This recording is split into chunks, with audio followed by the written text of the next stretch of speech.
All right, guys, check it out. So I've been cutting up some vegetables, and you need to wash them. You need to wash everything before you start cutting and cooking, right? All these stickers, there's pesticides on this stuff, and you don't want that in you, because when you see people who are not only overweight, but they start looking a little deformed and stuff like that, that right there is a result of them not washing their vegetables over years, and they got pesticides and stuff in them. So it starts deforming you. So check it out. If you got something like this, it's not porous. So what you do, you just get a little bit of soap and you put it on here. Get this sticker off. Show you what the hell I'm talking about. And you wash it. You've got to wash it, but you can't just wash it. You got to scrub it. Take something and scrub this damn thing, right? You gotta scrub off the pesticides.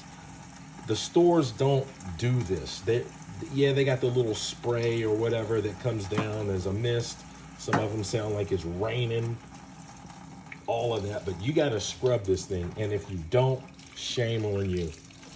Shame on you. But that right there, you know, that's it. And listen, you wanna hear that? It's clean.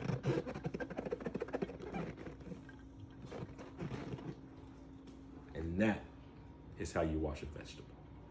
Peace out.